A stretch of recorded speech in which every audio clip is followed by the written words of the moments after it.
Welcome to the NTEB Prophecy News Podcast with your host and Bible teacher, Jeffrey Grider.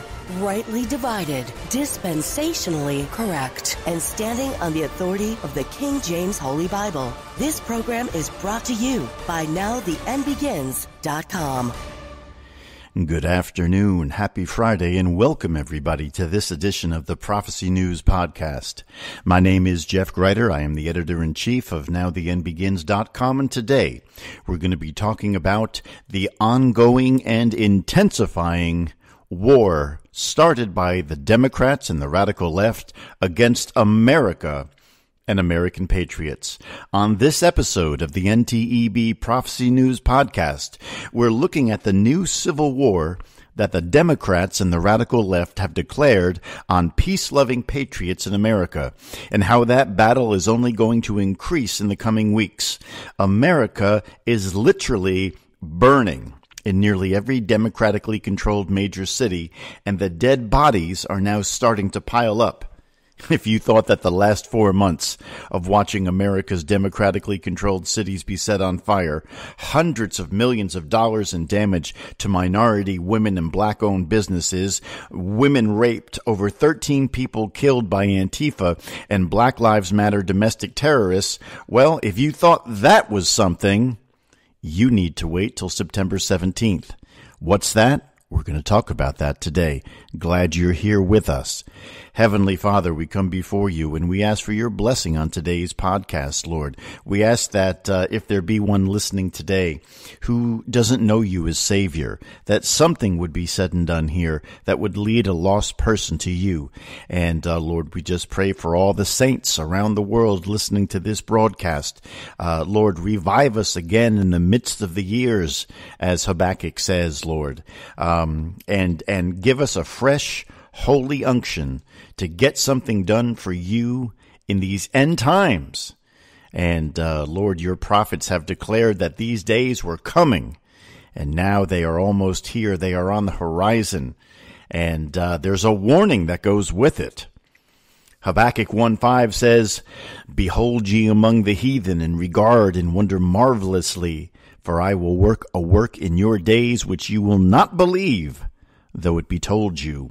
And we see that happening in front of our face every single day. This entire year, 2020, has absolutely been as we said it would be. We said this in 2019. We said it dozens of times in 2019, that 2020 was going to be the year of prophecy, and that it absolutely is, and it heats up every single day. So Lord, we just come before you.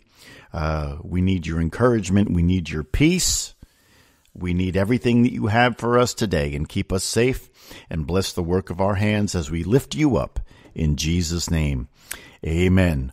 Well, welcome. And I just want to thank everybody who's been praying for me as I've been battling an illness over the last week or two, which turns out to not be COVID-19, even though my son Calvin was diagnosed with it, and he is almost over that now.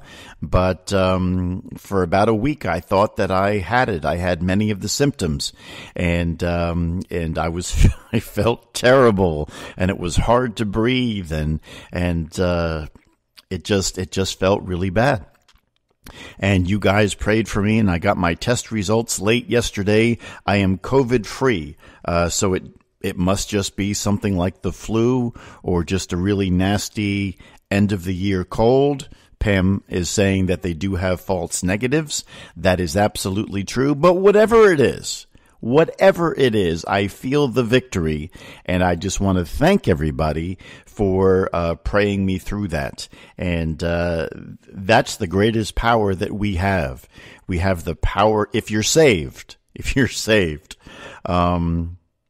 you have the power of prayer, that we can come boldly before the throne of grace crying, Abba, Father.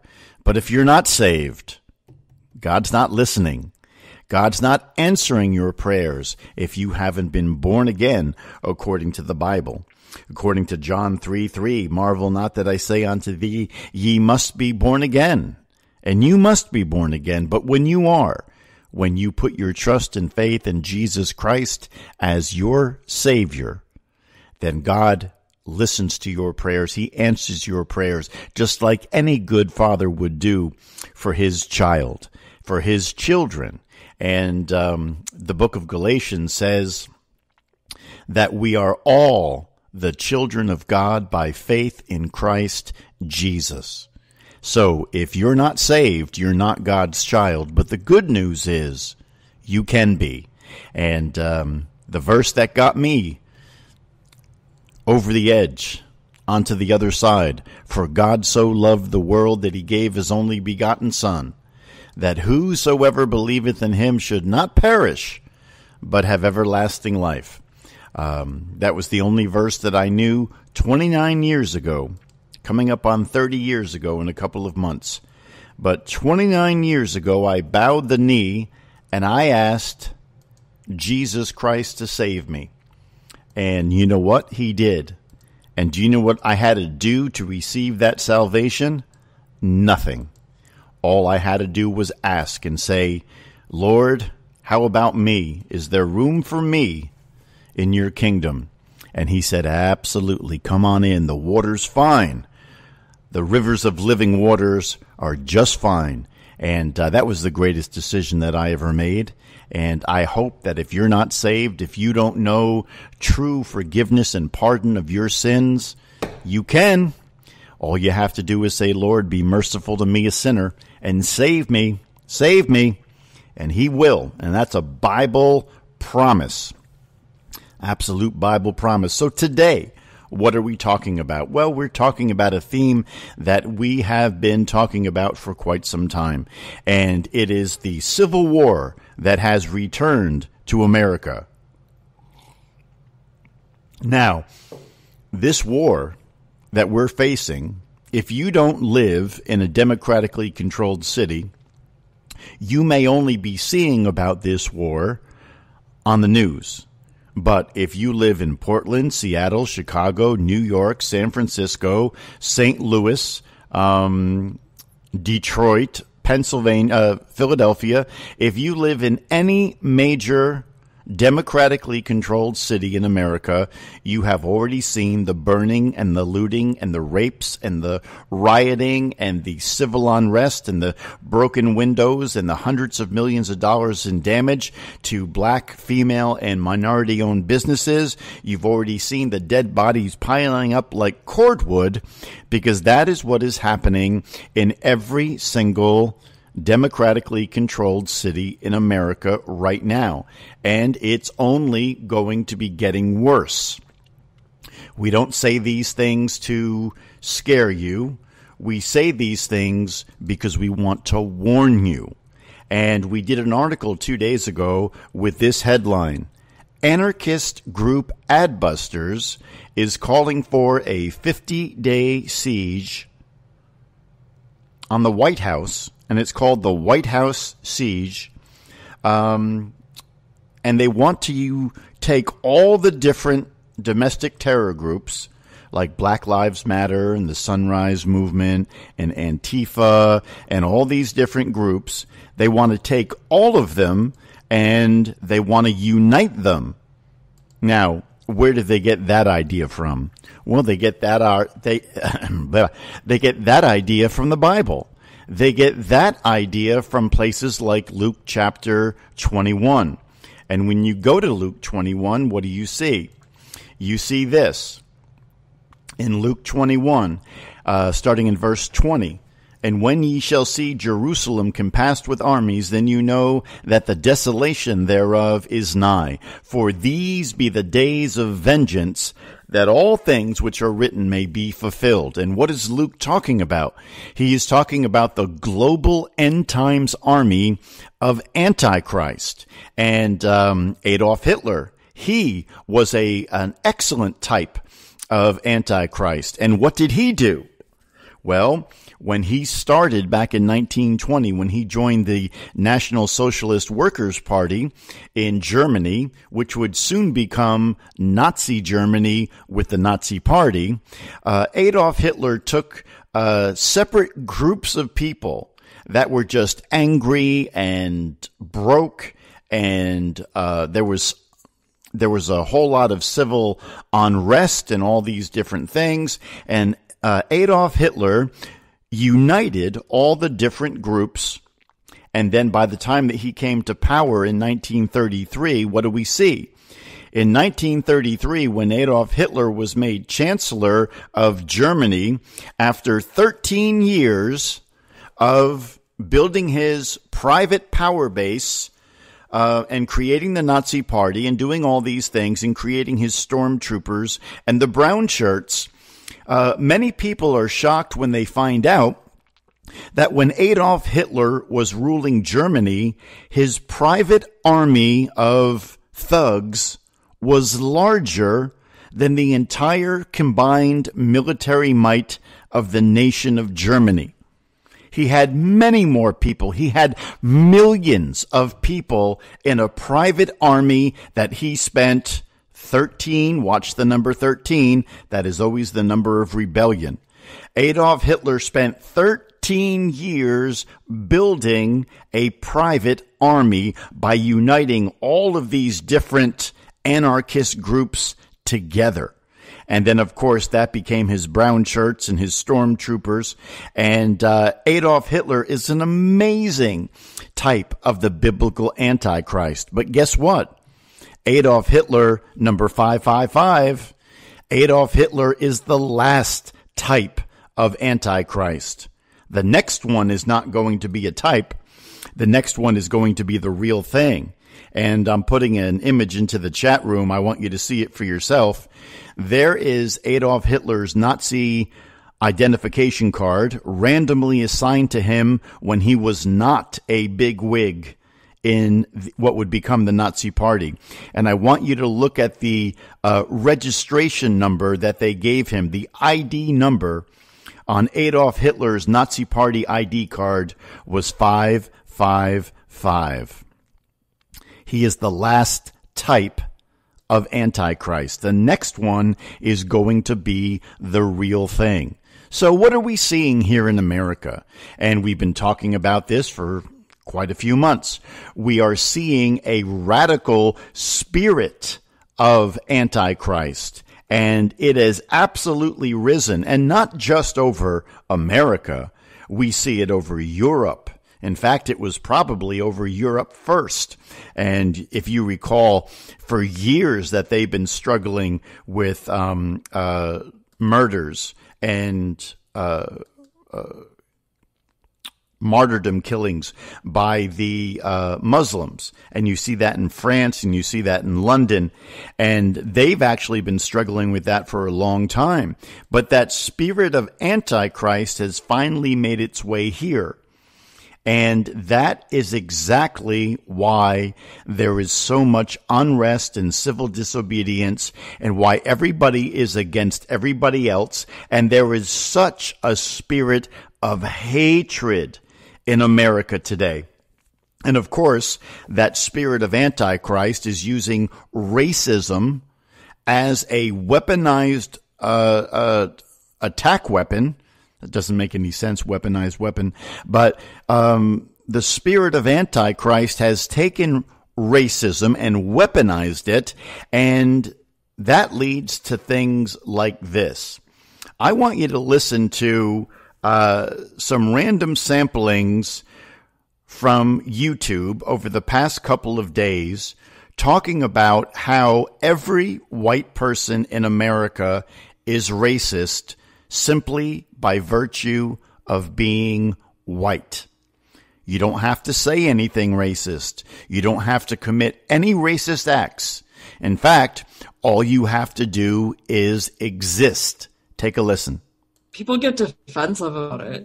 Mm-hmm. White people, obviously, you've witnessed it. I've witnessed it. Mm-hmm. Probably anyone from a marginalized community who's going to listen to this will have witnessed it, that the second we talk about that every white person in this country is racist, and they're racist in the sense that they benefit from the structure the way that it is. So they don't have to, white people always think, well, I'm not a racist. I mean, I would never use a racial slur. I don't do this. I don't do that. So I want you to pay attention to what these two women are talking about. They are telling you that the only qualification that you need in 2020 to be considered a racist is not to commit a racist act. It's not to say racist inflammatory statements. No, in 2020, the radical left has decreed that if you are white and alive, you are racist by just the mere fact that you exist. That's what they're saying. Unfortunately, though, that sort of reaction is a way that I've also seen all of us respond with when we are asked to confront our privileges. A white man bouncing a brown baby on their lap, and they don't know the context. That is harmful. That makes people cry. It makes people log out of our meetings. They don't come here. They don't come to our meetings, and they give me a hard time because I'm not vocal enough, and I'm not trying to be a martyr. I'm trying to illustrate to you that you think you think I'm a social justice warrior, and you think I'm being patronizing, and I'm getting pressure for not being enough of an advocate. There are white people who are not as powerful as the system of white people, the caste system that's been put. Now, this is Oprah Winfrey, one of the most influential American women and one of the richest women on the face of the earth. This is what she says about white people. Put in place, but they still, no matter where they are on the rung or the ladder of success, they still have their whiteness. The important thing for white parents to keep in the front of our mind is that if black children in this country are not allowed innocence and childhood without fear of being killed by police or marginalized in some other way, then our children don't deserve innocence. So tired of hearing two white men tell us what systems of oppression are. For Christ's sake, no, you don't know what systems of oppression are. Susan, that's what we're asking is for people to know. Yes. Well, why are you guys even talking? Because we were elected to do a job, this is like if you. Now, this particular meeting is a council of mayors in some American city. I didn't get the information of which American city that this was taking place in, but you hear this angry white woman, and she is telling these other men that she serves with on the town council. You hear her begin to tell them that their opinion does not count because they are white men. And in 2020, if you are white and if you are a male and you live in America, you are the enemy of the radical left, of the Democratic Party. And this is exactly what people like Kamala Harris support.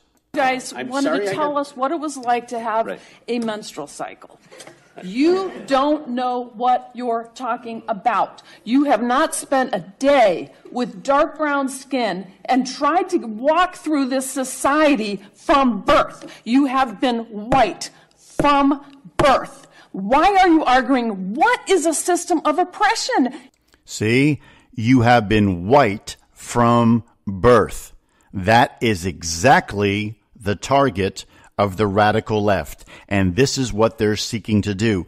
They're seeking to tear down the power base in America. Now, I just want you to imagine just for a moment, okay? When was the last time, and probably before all this COVID stuff started happening, but I want you to think about any time that you have ever been to any place in America where you loved to see the architecture, or you saw some great building, or you saw some great restaurant, or you saw some great whatever it is. I used to live in New York City, and every time that there was a massive improvement project, you would always see that it was being built by the Italians and the Irish, and it was being financed largely by the Jewish people. Now, I'm not making a racial statement. I'm telling you a statement of fact. Where I come from, and when I used to live in New York City and used to go to college in New York City, every time that there was a major renovation, the Upper West Side, the Upper East Side, about 10 years ago, they fixed the Lower East Side, a section called the Bowery, and they put beautiful buildings down there. Every time you have seen some great major improvement to any American city, 9 out of 10 times it was built by the Italians, the Irish, and the Germans, and it was financed by the Jewish people. Now, what do all those people have in common, except for the Jews? They are Caucasians. They are considered white people. Do you realize what would happen if you tore down white society? And I'm not advocating for any white nationalist front. I am not a white nationalist. But when was the last time that you saw something major being built in this country by people who weren't the Italians, the Jews, the Germans, and the Irish? You just named for me when they did the Times Square renovation 20 years ago, and they spent hundreds of millions of dollars to fix Times Square. Who fixed it? The Italians, the Germans, the Irish. And it was financed by the Jewish people. You tear that down in society, and this country becomes a third world country almost immediately. You've never experienced one. Mm-hmm. You are not oppressed. And people in Oak Park are. And we are trying to recognize that as a community. Mm-hmm. This mayor and this board is obviously not willing to face history. We have a chance to make history. It is time for this community to face equity. Enough. And you stop it. You are a white male. Stop it. You are a white male. Your skin is light enough. There it is. You stop it. You stop that. You are a white male. And that was a white woman, by the way, who was calling the gentleman a white male. Now, you know what's interesting is that I spent about 16 years working in corporate America from 1999 to about 2014. Well, that was 15 years, I guess. I spent 15 years working in corporate America. Now, that woman was talking about all these oppressed people. Do you know what you see when you go into corporate America and you work at the executive level that I used to work on? And I used to sit in meetings with people with their MBAs and their PhDs and really, really super smart, highly educated people. And I used to work for a whole bunch of multi-billion-dollar Fortune 500 companies. I've worked for 2 of the largest pharmaceutical companies on the face of the earth, and I've worked there for years. Now, do you know what I saw when I got there? I saw that in about 8 out of 10 situations, a woman was running the department. And the entire 15 years that I worked in corporate America at that high level, almost every single time my boss was a woman. And women exist to an extremely high degree in corporate America in positions of power, and they make salaries that are just as high as what the men make. Now, the liberals aren't going to tell you that on the talk shows, but when I was actually in corporate America, going all the way back to 1999, what did I see? I saw that women were, by and large, they were in charge most of the time. Women were making if not the same, then more than what the men were making. And over 15 years, except for one time, I reported to a woman every single time for a decade and a half because the women were running things. Now, there was a very good representation of minority people. And you just pick whatever minority that you want to pick. When you get into corporate America, you're going to see a very, very diverse layout of people. And that's not just in the last couple of years. I'm talking going back 15, 20 years. And it's always been like that in corporate America for the past 20 years. But they don't want to tell you that. Because if they tell you that, then they have nothing to riot about. They have nothing to burn and loot and set things on fire. But that's what it's like in corporate America. Now, corporate America runs this country. Wall Street runs this country. Can you imagine what it would be like if there was no Wall Street? Everybody likes to hate Wall Street. Now, I don't have any stocks. I don't have any investments. I don't have a dog in the fight, except for one thing. If Wall Street is not creating a booming economy, then where are you going to get a job from? Where are you going to go up the corporate ladder if the corporate ladder doesn't exist? So you start to tear these things down.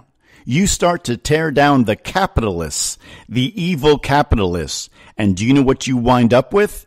You wind up with Cuba.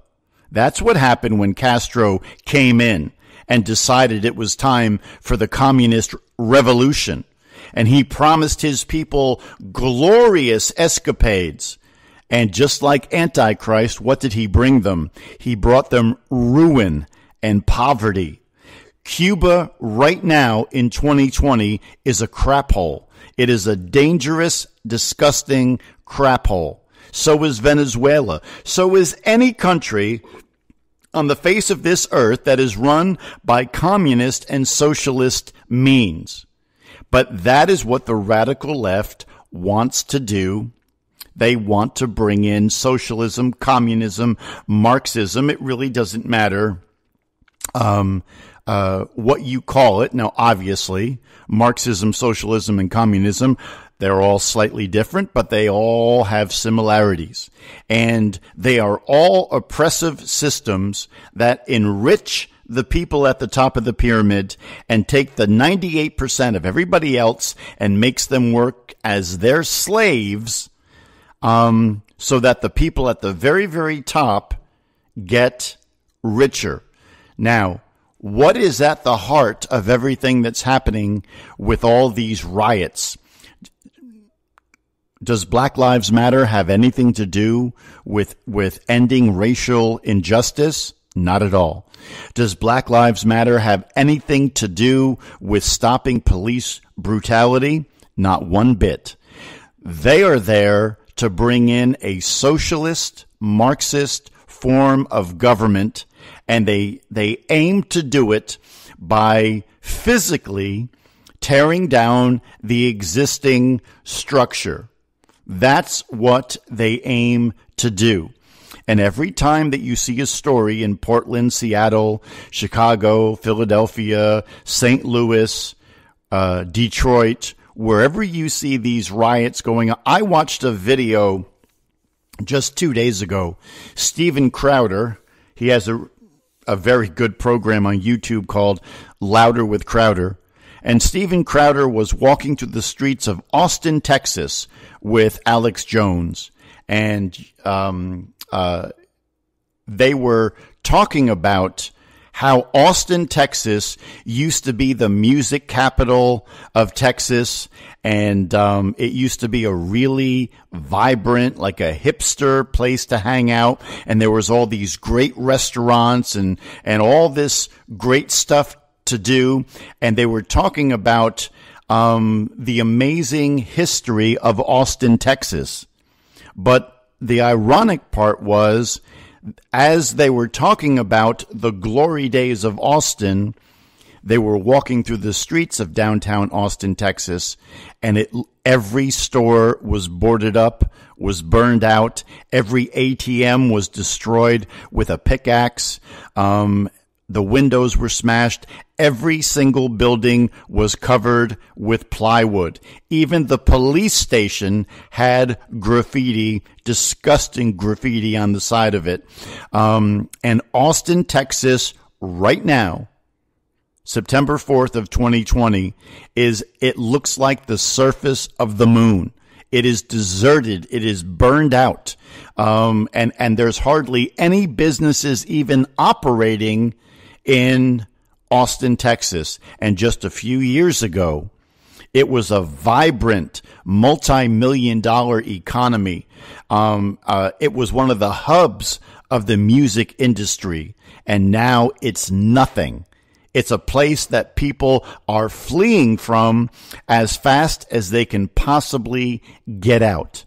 That's what Austin, Texas is today. Now, what made that change? What made the change was the riots. They came in and they burned everything up and they smashed everything, and the stores that weren't smashed are too afraid to open. And that's from a video that I just saw 2 days ago. So I want you to listen to this clip from Tucker, and he's talking about what we can expect to have happen after the election on November 3rd. Now, that's less than 2 months away. That's 7 weeks and 6 days from now. We're going to have, I think, the election for president of the United States of America. And I have been telling you all year long that as we get closer and closer to that day, the violence is going to get worse and worse and worse. And listen to what Tucker says that we can expect to have happen in America after the November election. Take a listen. Democrats have made it very clear they plan to put Joe Biden in the White House in January, whether he wins the election or not. Watch. Joe Biden should not concede under any circumstances, because I think this is going to drag out, and eventually I do believe he will win if we don't give an inch and if we are as focused and relentless as the other side is.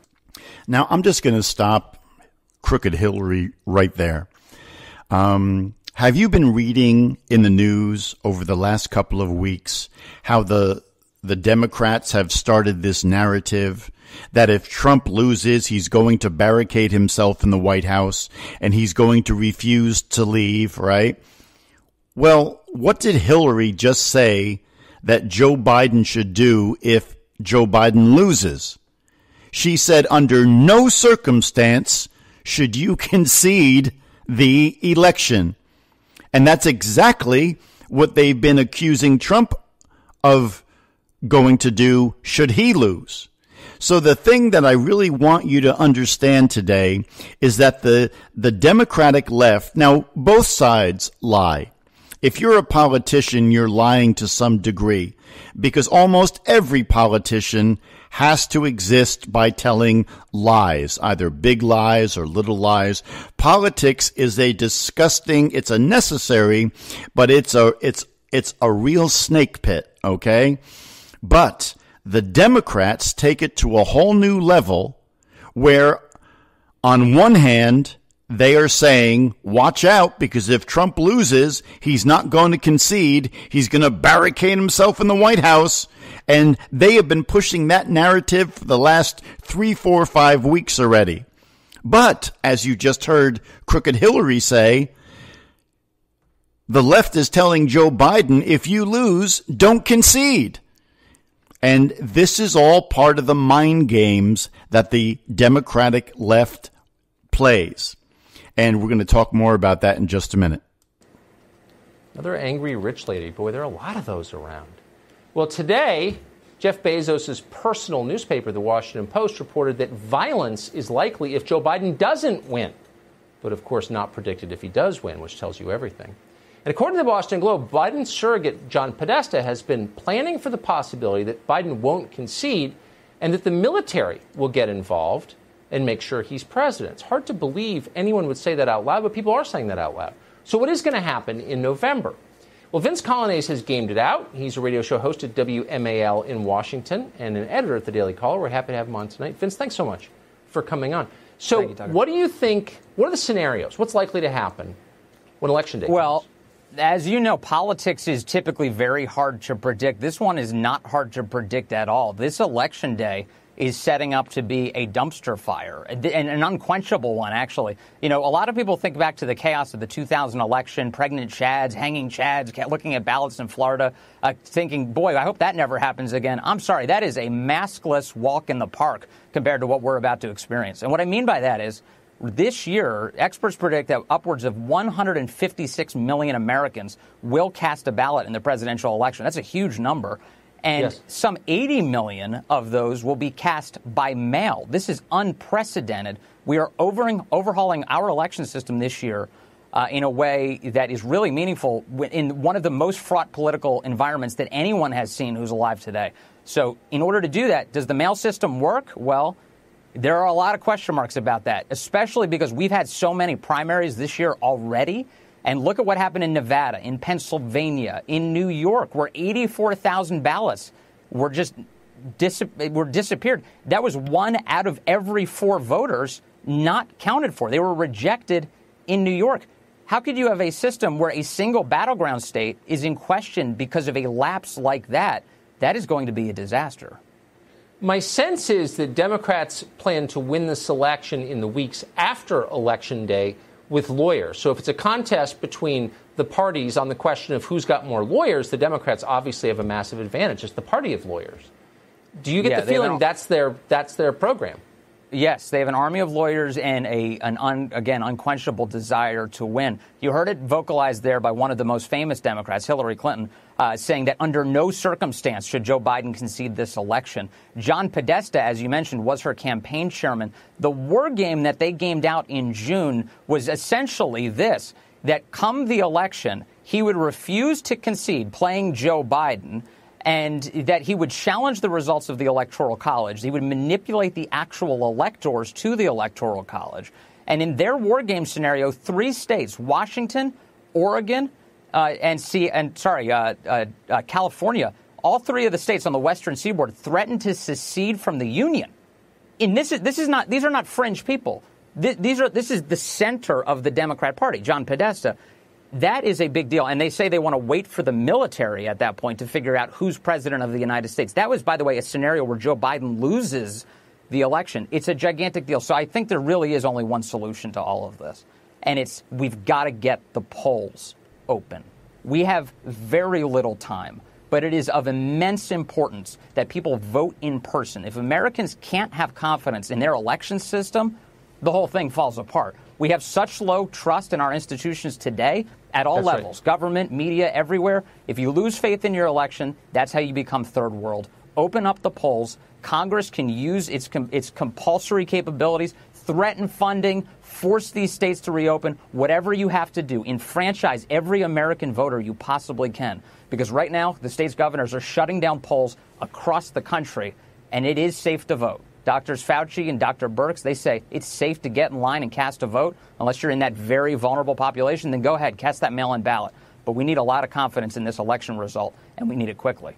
I think that's a very, very smart point, and it's something that Republicans in Congress, not one of the sharpest groups in America, need to be reminded of. So thank you for reminding them of that. Open the polls. Thank you. Open the polls. So that's Tucker talking about one of the things that you can expect to have happen after the elections take place in just about 8 weeks. And wherever you live across this country, if you live in America, we do have a global audience, but speaking specifically to the people who live in one of the 50 states, you need to get in touch with the people who run your local towns and your cities, and you need to get very vocal and begin to start demanding live voting at the polls. And you need to start a campaign where you live demanding that the polls be opened, because like they were saying, if this thing goes to the mail-in ballot and the guy who Tucker was talking to said that in 4 cities, major cities, Los Angeles, New York City, in 4 American cities during the primaries, up to 25% of the ballots that were cast by mail were never counted. And the voting by mail, which normally nobody pays attention to, but it is something that, and the reason why they don't really pay attention to it is because it's largely only done by military who are overseas, or for whatever reason somebody can't get to their local polling place. But voting by mail has always been the vast minority of voting that takes place in any major election in America. But this year, they want to make voting by mail the main thing. And the reason why they want to do that is because those ballots are going to wind up in the garbage. And they are going to absolutely control those systems. So wherever you live across this country, make sure that you're in touch with the people in your city, in your town, in your state, whoever's in charge of the polling. And you begin, almost every town or city in America has a election board of elected representatives.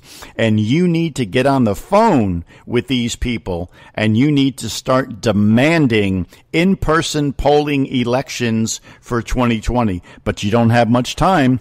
The elections are less than 8 weeks away. So this is the direction that everything is going in. And as you heard in the talk with Tucker, there are multiple ways that they're planning to rig the election. Joe Biden is being used as an obvious pawn. And with each passing week, his ability to form thoughts and sentences gets worse and worse and worse. It's really, really bad. It's actually very hard to listen to because he's being used as a necessary stepping stone to put the left into power. And he will definitely be removed. Should they win, he will definitely be removed in a very, very short time period. And Kamala Harris will be made the actual president. Now, let me give you one really good reason why you don't want Kamala Harris for president. And it only takes 34 seconds to tell you this reason. Listen to Kamala Harris back in June on the Stephen Colbert Show, bragging and warning and threatening Americans that these riots are not going to stop. They're not going to stop before the election. They're not going to stop during the election, and they're not going to stop after the election. Listen to the woman who is the Democratic candidate for vice president and who will definitely be installed as president should they win. Take a listen. Clear that I know that there are protests still happening in major cities across the United States. I'm just not seeing the reporting on it that I had that's right. for the first few weeks. That's right. But they're not going to stop. They're not going to stop. And they're not. This is a movement. I'm telling you, they're not going to stop. And everyone beware, because they're not going to stop. They're not going to stop before Election Day in November, and they're not going to stop after Election Day. And that should be, everyone should take note of that on both levels, that this isn't, they're not going to let up, and they should not. And we should not. Now, that's Kamala Harris saying that the riots from Black Lives Matter and Antifa, they are not going to stop. She even said that they should not stop. She's saying that they are absolutely necessary. And why are they necessary? They are necessary to destroy the United States of America. And that's what's happening. And I was talking just about a half hour ago about this group called Adbusters, and you can go to their website. But Adbusters, they're the people who back in, I'll say 2013, 2012, they started something called the Occupy Wall Street movement. And we reported on that back in the baby days of Now the End Begins, back when we were really just getting started.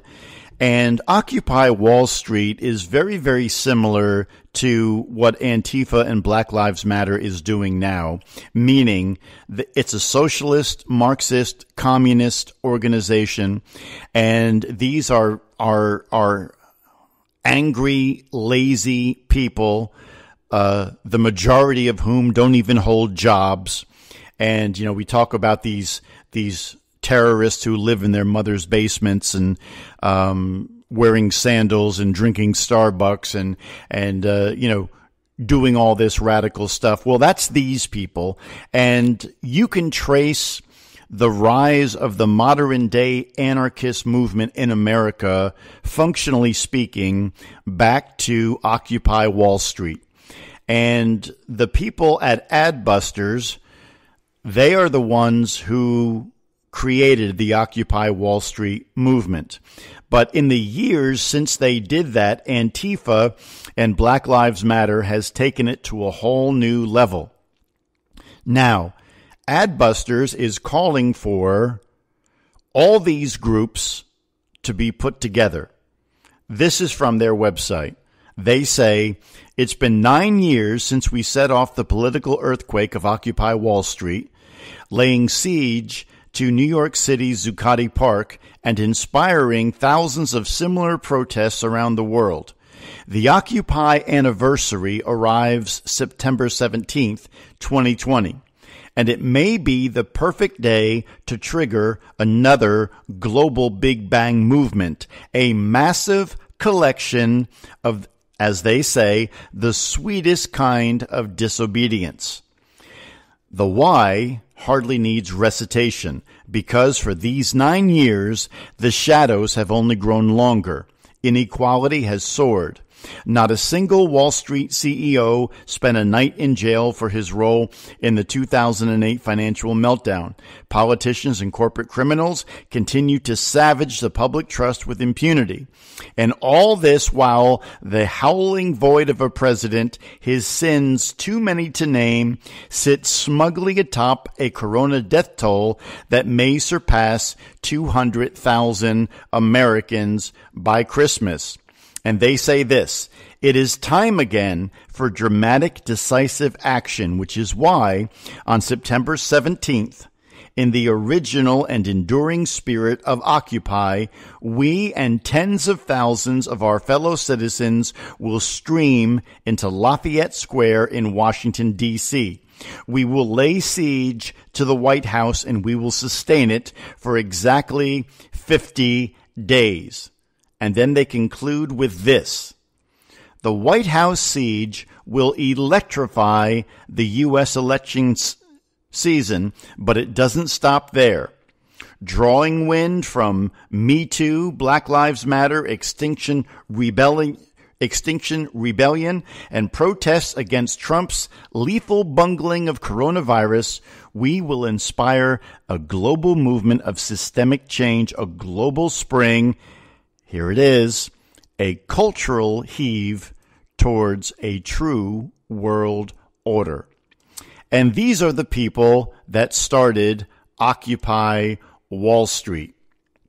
Now, this is what they have planned for September 17th. Today is September 4th. So that means in 13 days from today, they are saying that tens of thousands of these people are going to be streaming into Washington, D.C., and they are going to lay siege to the White House, and they are going to occupy that area for exactly 50 days. Now, who does the Democratic-controlled left blame for all of these riots? Take a listen to this. He's been doing that. He's been leading. It's exactly the opposite of what we've been seeing from Trump, who's been trying to incite violence. I think his visit has one purpose and one purpose only, and that is to agitate things and to make things worse. He wants to generate heat, and he's stoking violence in our cities. This president long ago forfeited any moral leadership in this country. He can't stop the violence because for years he's fomented it. Answer my question. You said incite violence. Absolutely. He has. He has encouraged his supporters to go out, to be aggressive. He has at every opportunity tried to fan the flames here. And that is the reason we are living in Donald Trump's America. The president is willfully fanning the flames of this violence. And the president is only motivated by one thing: what's in it for him. And he sees this violence and his ability to agitate more of it as useful to his campaign. His failure to call on his own supporters to stop acting as an armed militia in this country shows how weak he is. You know what also happened in Portland, too? You saw a parade of Trump supporters actually actively shooting paintballs at peaceful protesters. And the president, in my opinion, encourages that. It's you who have created the hate and the division. It's you who have not found a way to say the names of black people killed by police officers. Do you seriously wonder, Mr. President, why this is the first time in decades that America has seen this level of violence? I want to make it absolutely clear, something very clear about all of this. Rioting is not protesting. Looting is not protesting. Setting fires is not protesting. None of this is protesting. It's lawlessness, plain and simple. And those who do it should be prosecuted. But what makes me concerned for the country is this is the first time in my memory that the leaders of one of our great two political parties, the Democratic Party, are not coming out and condemning mob violence and the attack on federal courts. There's violence across the whole country. Do you disavow the violence from Antifa? That's happening in Portland right now? There's riots. That's a myth that's being spread only in Washington, D.C. About Antifa in Portland? Yes. I want to be clear in how I characterize this. This is mostly a protest. It is not, generally speaking, unruly, but fires have been started. Pepper spray and rubber bullets are used on peaceful protesters for a photo op. It is worth pointing out that it has been entirely peaceful, sometimes angry, but entirely peaceful. So there is some of that, but for the most part, they have been very, very peaceful. A second day of peaceful protest, which is what the Black Lives Matter is really about. A peaceful protest gave way to clashes overnight. We did see peaceful protesters earlier in the evening yesterday. In this democracy, the commander-in-chief does not use the men and women of our military who are willing to risk everything to protect our nation as political props to deploy against peaceful protesters on our own soil. The Fed's tear gassing peaceful protesters. We've also seen peaceful protesters being attacked in multiple cities. And so people are being left with no choice. And when you push individuals too far, that's when society begins to reach a breaking point. That's when society begins to reach a breaking point. And that's exactly where we are right now. We are at the breaking point, and that is what the radical left is attempting to do. But did you hear how they're all beginning to try and blame these riots, which have all been conducted by Black Lives Matter and Antifa? They are trying to blame all these things on Donald Trump and his supporters, which is absolutely ridiculous. It is absolutely laughable, but that is what they're planning to do. And they can take it a very, very far way because they have the entire support of the mainstream liberal media, which is CBS, NBC, ABC, NPR, CNN, MSNBC. It's all these different outlets, and that's Twitter, it's Facebook.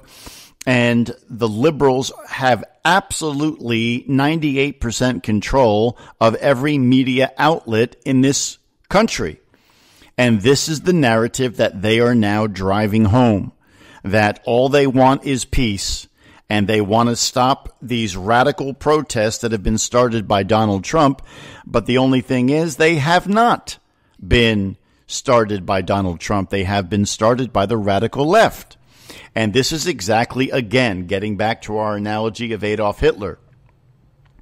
Adolf Hitler, in 1933, when he was made Chancellor of Germany, he said this. He said on he said this in 1935. Do you think it is possible to preach peace to a people for 10 years on end and then suddenly launch them into war? When I talk of peace, I am doing nothing but giving expression to the profoundest and most sincere wish of the German people. He said, my aim is the well-being of my people. I saw no well-being in the war. On the contrary, I only saw bitter suffering. I will say two things quite plainly. Germany, for her part, will never break the peace. We love freedom just as much as we love peace. And Adolf Hitler, as he rose to power in Nazi Germany, he said, to bring peace. And he said it for years. He said it in 1933, 4, 5, 6, 7, 8. And then you get to 1938. And then you get to 1939. And then what does he say? The motto, never again war, is not enough. The watchword must be never again civil war. And then he says that he did not come to bring peace. Adolf Hitler says in 1939 that he came to bring war. He came to bring liberation to the German people. And that's exactly the arc that Adolf Hitler took between 1938 and 1939, but he was after war the entire time. And this is where the Democrats are. Their only goal is to tear down the system. Now, if you've been reading this website for a long time, you know that we chronicled all of the many activities when Barack Obama was president. And I honestly thought that what we're seeing right now was going to take place during the presidency of Barack Obama. But it didn't. It's taking place now. But it's taking place on the side of the people that represents Barack Obama. These riots and these burnings and lootings, this isn't being done at the hand of conservatives. This isn't being done at the hands of Republicans. The vast majority of all of this riot and burning and looting, it's all being done by Democrats. It's all being done by far-left liberals. It's all being done by the same people that trained Barack Obama. Now, they never expected that Hillary Clinton was going to lose. And if you remember the weeks before the 2016 election, every single major liberal news outlet, 24 hours per day, was declaring that Hillary Clinton was going to win in a landslide, that a 97% chance, 99% chance. I saw one that said 99.8% chance that Hillary Clinton was going to win in a landslide. And why did they do this? Well, this is all part of what you see in the charismatic churches, like with Joel Osteen and T.D. Jakes and Creflo Dollar. They believe that you can speak things into existence. They believe that if you just repeat something long enough and often enough, that it's actually going to come to pass and it's actually going to take place. And that's what they're doing. That's what they did back in 2016. And they just issued that mantra over and over and over. It's like that clip that we played from Jim Caviezel when we did the Bible study on Wednesday night about the difference between the biblical Mary and the Roman Catholic Mary. And we listened as Jim Caviezel every 30 seconds, all he said was, and Mary is the co-redemptrix, and Mary is the co-redemptrix. And he just repeated it over and over and over and over. Why do people do that? Well, it's a mantra. And that's what you see in Buddhism. You see that with the New Age. You see that in Gaia. You see it in all the pagan religions. You see it in the charismatic church. The word of faith movement, not the word of faith of the Bible, but it's you speaking these same positive affirmations over and over. If you've ever listened to any sermons by Joel Osteen, he touches on this topic constantly, and it's just constant superstitious repetition. It's kind of like that book, The Secret, from years ago, where if you imagine something that you want, you imagine it in your mind, and then you begin to speak it into existence, and you manifest what it is that you're trying to accomplish. Sandy in the chat room just said witchcraft. Well, that's exactly what it is. It is witchcraft. But that's what the radical left does. And they start these talking points, like what we told you at the start of the show. We told you how all the radical left for over a month now has been saying, you better get ready, because if Donald Trump loses, he's going to barricade himself and he's not going to leave the White House. He's not going to leave. And then what does Hillary say? Hillary says, to Joe Biden, if you lose, don't concede. Well, this is all part of the psychology of the radical left. It's good to be a positive thinking person, but the positive confession movement is pagan. It is absolutely non-biblical. And if you're involved with that, if you go to a church where they make you repeat positive affirmations, you need to get out of that church, because that is a church that is using witchcraft to enslave you. And don't ever, ever, ever start to chant mantras or repetitive statements or sayings. Those things will not bring about anything good that will come to pass for you. They won't make you richer. They won't make you healthier. They won't make you stronger or smarter. All of that is witchcraft.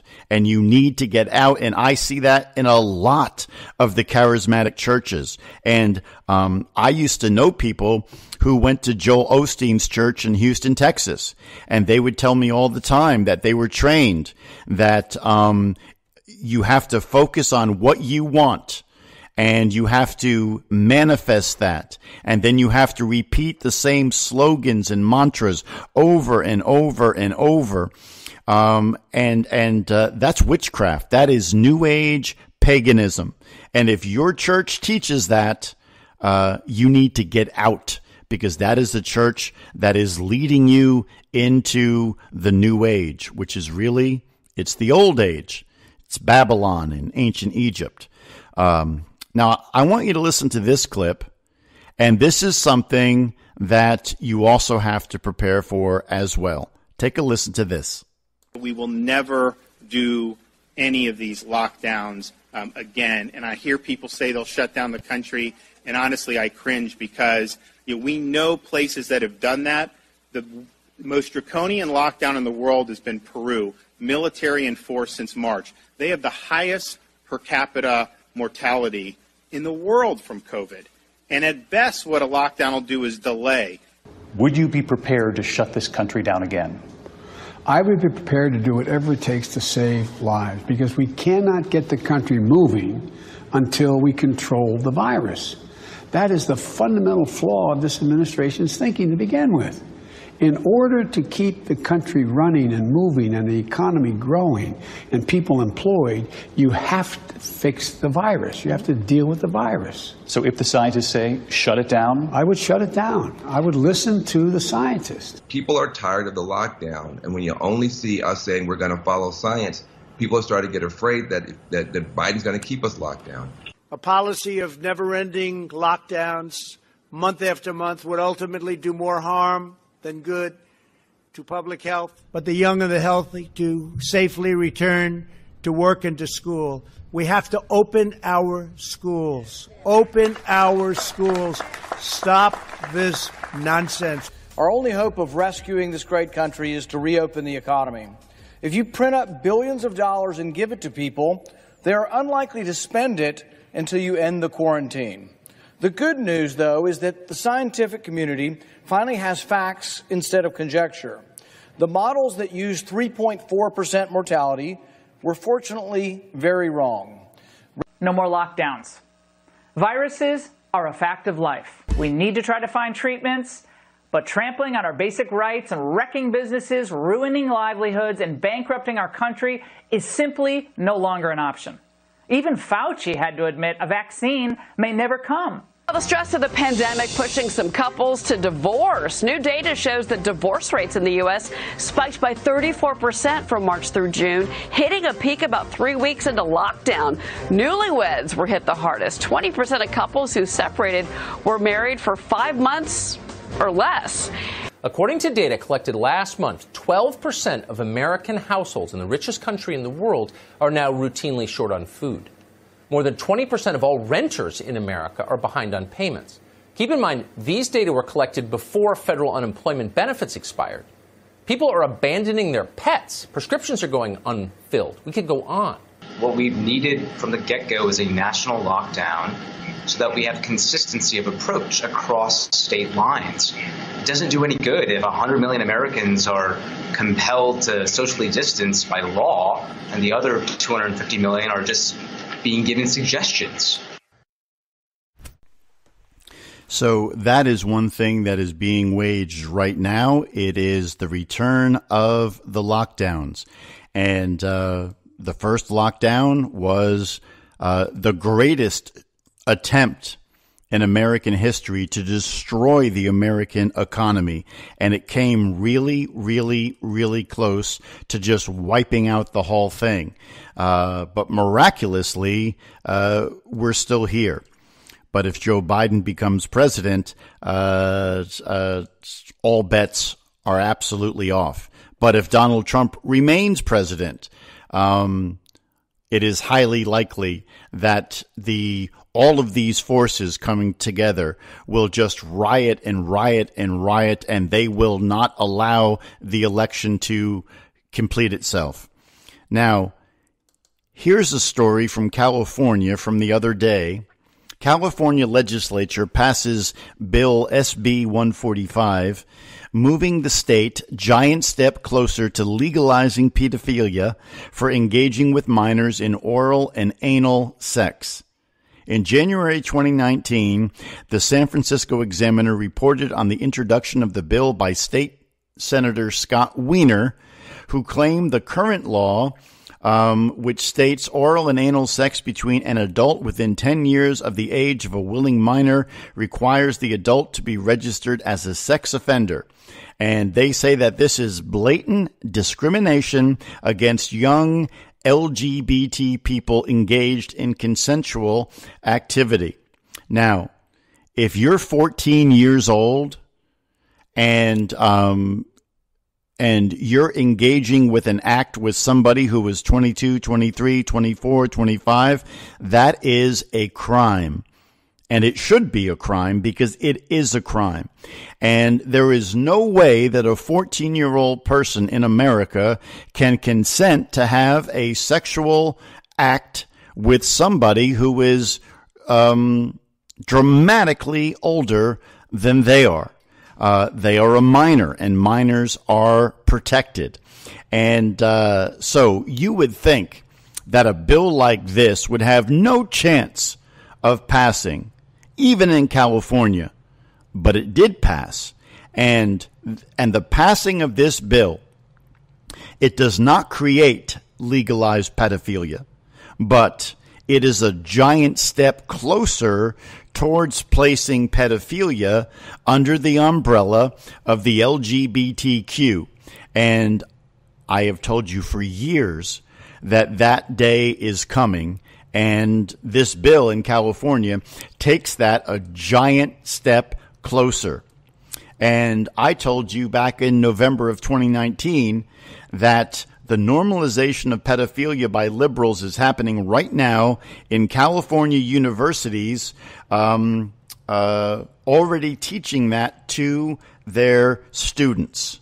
And we did an article in 2019 that talked about how college campuses are now beginning to teach that pedophilia is not a crime. It is not a sin. It is not something wrong.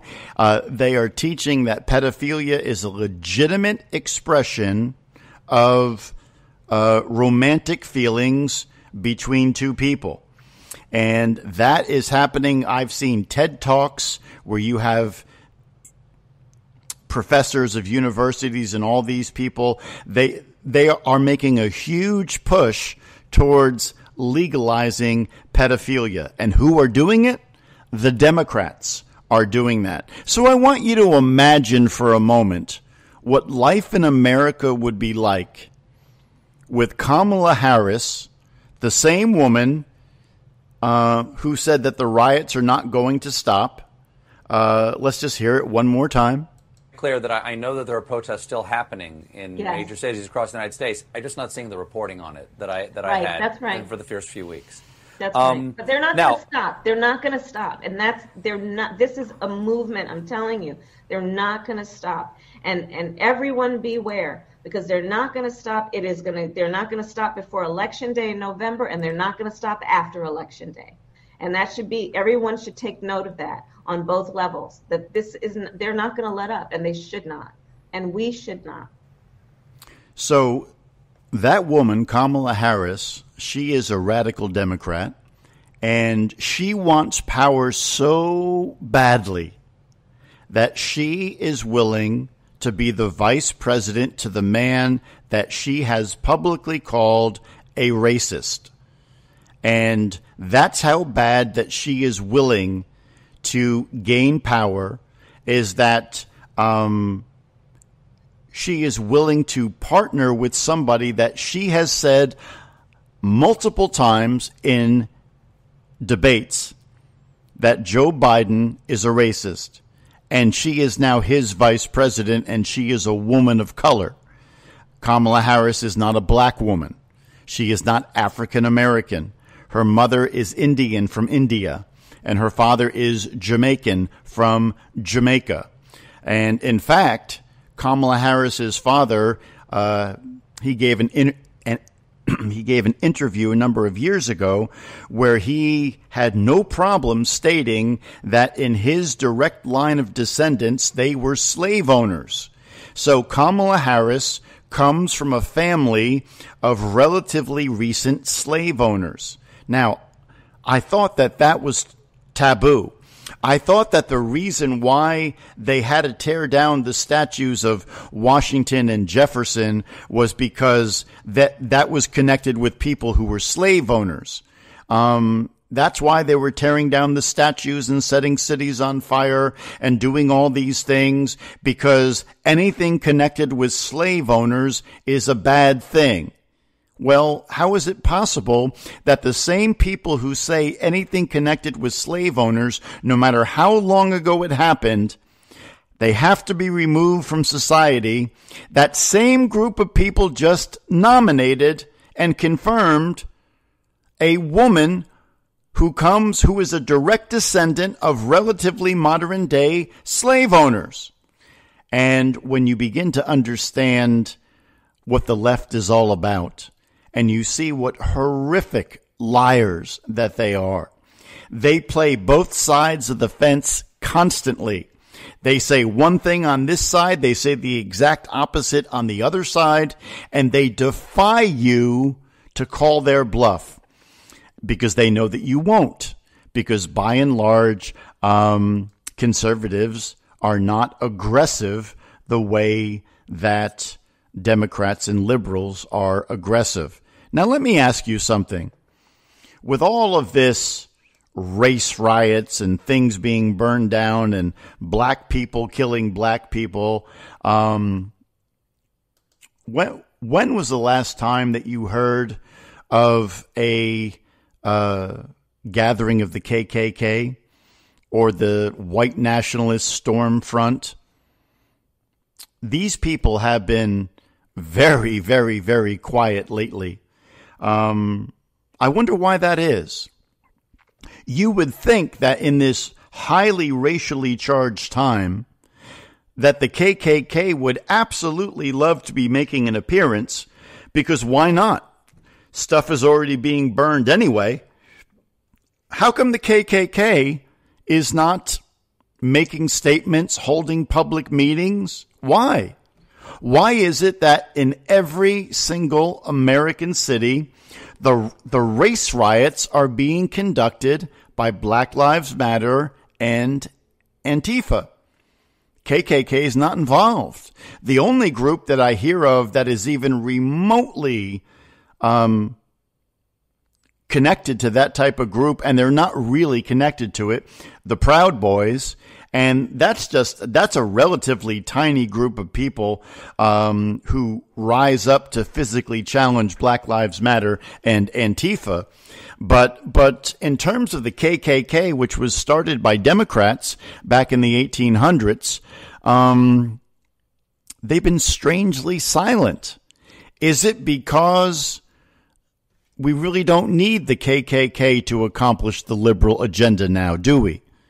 Because we have Antifa, we have Black Lives Matter, we have the Sunrise Movement, we have Occupy Wall Street. We have all of those people to do the job. The KKK is not necessary. Have you ever looked up who started the KKK? It was started by Democrats. Have you ever looked up who started the Civil War because they didn't want to let go of their slaves?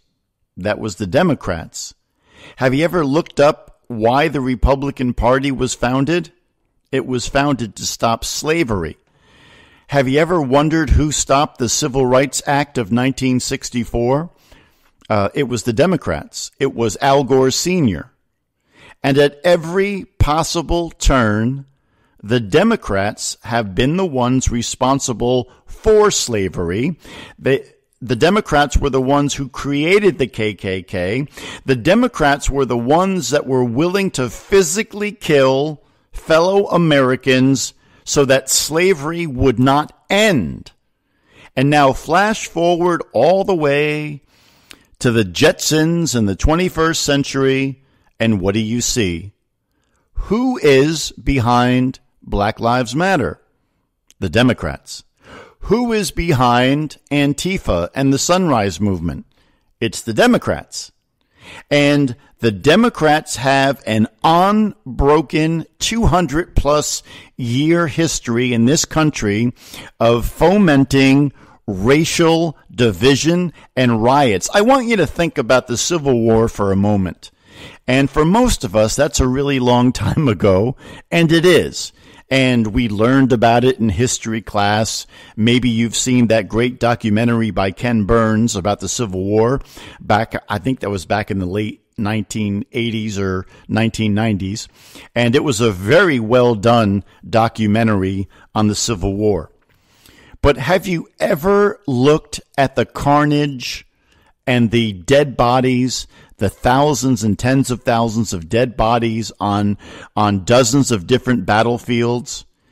And have you ever stopped to realize that all of those dead Americans were killed because the Democrats did not want to let go of slavery and the Republicans insisted that it stop?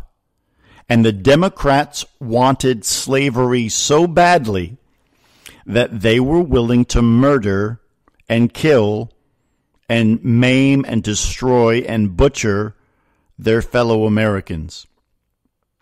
So I want you to think about that. I want you to think about the extremes that the Democrat Party in the 1800s was willing to go to preserve slavery.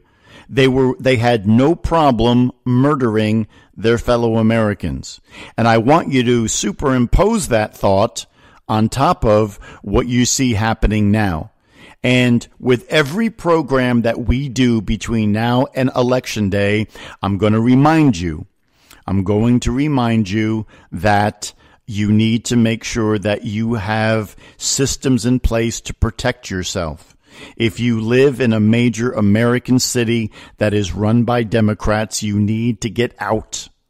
Because if half of these things that they're threatening actually take place, the time to get prepared is not when they're knocking on your door. That's the time for action.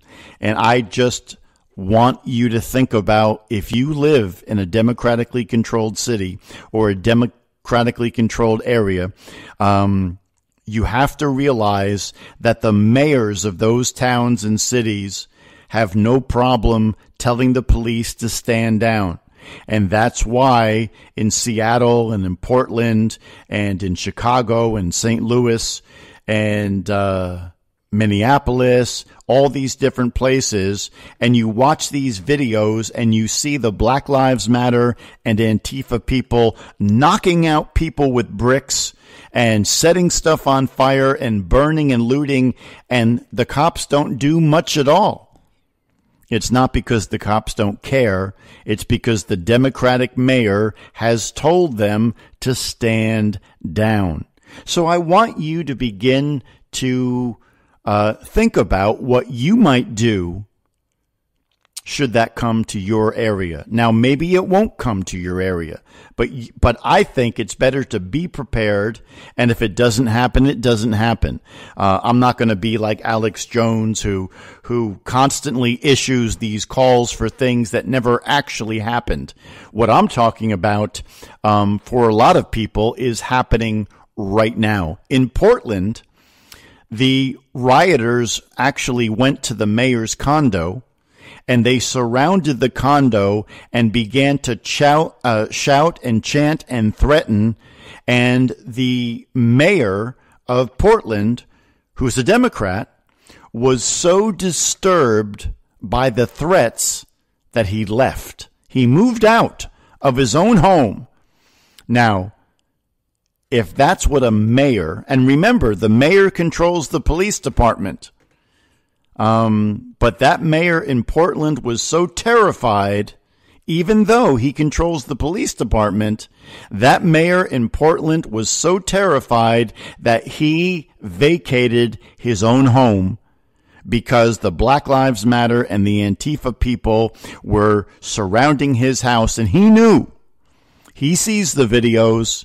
He knew that a brick was going to come for his head. He knew that his building was going to be set on fire. He knew that his car was going to be blown up or destroyed or set on fire. He knew because he's been watching it take place night after night after night. So, what are you, the average citizen, going to do when they come marching through your town? Well, you might want to think about things that you can do to protect yourself. If you live in an area that is controlled by Republicans, you really don't have that worry. And isn't it amazing that every Democratic-controlled town, city, and state in America, every single Democrat-run state is teetering on bankruptcy? New Jersey, which has a horrible Democratic mayor, Murphy. And if you live in Jersey, you know exactly what I'm talking about. I lived most of my life in the Garden State. And their current mayor, Governor Murphy, he is absolutely horrible. And New Jersey is the #1 state in the entire country, even worse than New York City. People are fleeing New Jersey at a rate that has never been seen in American history. That's how bad people want to get out of the state of New Jersey. Why? Because it's run by a very far left liberal Democrat. Same with New York City. The billionaires, there was about 130 billionaires in New York City. And dozens and dozens and dozens of these people have already left because they don't want to live in a place that is going to plunder what they have built and tax them into oblivion, while at the same time not doing anything to make sure that the violence stops. So you have all of these states that are run by Democrats, and people are fleeing from these states in absolute record numbers. So if you live in that area, I'm going to keep reminding you as we get closer, you need to get out. Even if it's just temporarily, you need to go to a place like Florida, where I live. And Florida doesn't put up with that nonsense. Neither does Georgia or Alabama. You're not going to see South Carolina. You're not going to see that type of behavior tolerated. Absolutely not. So if you can leave, I would advise you to leave if you can. So we'll close with this story, and I talked about this the other day. Back in 2016, there was a children's movie called Hedgehogs. And in this movie, which takes place in Asia, in the 2016 animated children's movie, Hedgehogs, it depicted people dressed in biosuits, and they can be seen spraying city streets with disinfectants because a pandemic of a respiratory virus has taken place. Now, think about that. Pandemic, respiratory virus, Asia. China is in Asia. People in biosuits spraying disinfectants to try and stop the virus. And if you watch this movie, you see that the government issues mandatory face mask wearing for every single person on the face of the earth. And as they battle this virus, an evil, wealthy billionaire who pretends to be a doctor begins to gather up all the animals. Now, you have to keep in mind that it's an animated movie, so the animals talk.